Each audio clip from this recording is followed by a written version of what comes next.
بڑے لوگوں سنو تم نے تو اتنا ہی دیکھا ہے کہ مکے کی گلی گلی مہک رہی ہے، مکے کا جنگل جنگل مہک رہا ہے، مکے کا سیا سیا مہک رہا ہے، مگر ابھی عبد المطلب نے جو دیکھا ہے وہ تم میں سے کسی نے نہیں دیکھا ہوگا۔ یہ سردار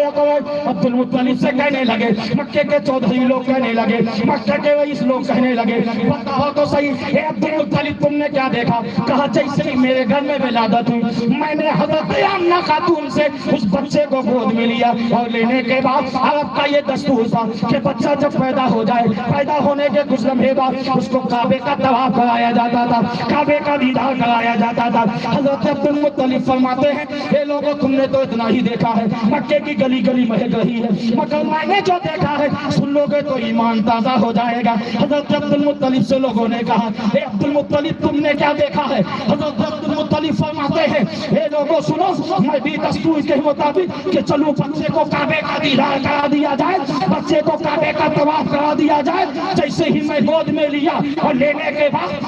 میں دیدار کے لیے کعبے کا طواف کے لیے اس بچے کو لے کر چلا، جب تک میں نے کعبہ نہیں دیکھا تھا تب تک تو میں چلا جا رہا تھا، اور جیسے ہی میری نظر خانہ کعبہ پہ پڑی عبد المطلب کو یہ فیصلہ کرنا دشوار ہو گیا کہ میں جا رہا ہوں یا کعبہ خود میری طرف آ رہا ہے، یا کعبہ خود میری تعظیم۔ نعرہ تکبیر، نعرہ رسالت، جشن ولادت رحمت عالم، سرکار کی آمد، حضور پیر طریقت، اللہ حضرت مصطفیٰ جان رحمت پہ لاکھوں سلام، شمع بز میں ہدایت پہ لاکھوں سلام، جل کے سجدے کو میرا بھی کعبہ جھکی، بھووں کی لطافت پہ لاکھوں سلام۔ وَأَمَّا بِنِعْمَتِ رَبِّكَ فَحَدِّثْ، اپنے پروردگار کی نعمتوں کا چرچا کر۔ آخری بات سن لیجیے، ٹائم زیادہ ہو گیا ہے نا، ابھی حضور آل رسول اللہ تشریف فرما ہے، ہم بھی چاہتے ہیں آپ بھی چاہتے ہیں کہ حضرت بھی کچھ دعائیہ جملہ ہمیں اور آپ کو نصیحت آمیز باتیں بس آخری بات۔ میرے آقا کی ولادت ہوئی، بے سہارے کہنے لگے ہمیں سہارا مل گیا، بے چین کہنے لگے ہمیں چین مل گیا، بے قرار کہنے لگے ہمیں قرار مل گیا، سب ساتھیوں نے کہا ہمیں شام مل گیا، اور سب نبیوں نے کہا ہمیں ایمان مل گیا۔ آمد رسول کے محبت میں آنے والوں اپنے مقدر پہ ناز کرو۔ اے میری ماں بہنوں، تم بھی آئی ہو، تمہارا یہ وقار اسی نعمت عظمیٰ کے صدقے میں ملا ہے، ورنہ تمہاری کوئی حیثیت نہیں تھی۔ تمہیں مالکانہ حق جو آج مل رہا ہے نا، یہ اسی نعمت عظمیٰ کا صدقہ ہے،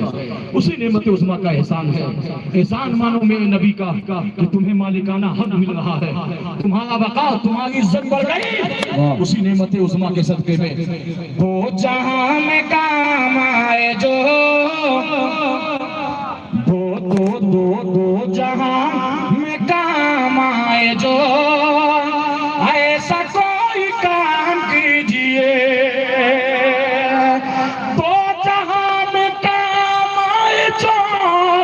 ایسا کوئی کام کیجئے، زندگی کا ایک ایک پہ مصطفیٰ کے نام کیجئے،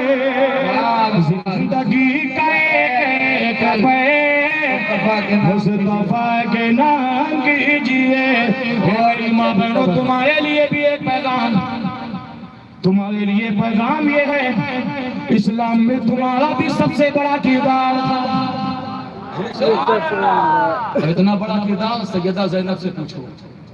مخدومہ زینب جانتے ہو؟ بس آخری بات ہے نا، بولنا تو بہت کچھ تھا لیکن اب وقت اجازت نہیں دے رہا، انشاءاللہ پھر کبھی موقع ملا اور ٹائم سے، کیونکہ یہ جو باتیں ہو رہی ہیں یہ 12 بجے کی پہلے کی گفتگو ہے۔ اچھا، میرا یہ مزاج نہیں ہے کہ ہم کو پہلے بولنا ہے بیچ میں بولنا ہے، یہ تو جلسے والوں کا کام ہے۔ ایک بزرگ ہے وہ کہتے ہیں کہ قطعی یہ سب ذہن میں رکھنا ہی نہ چاہیے، جب مصطفیٰ چاہیں گے تبھی وہ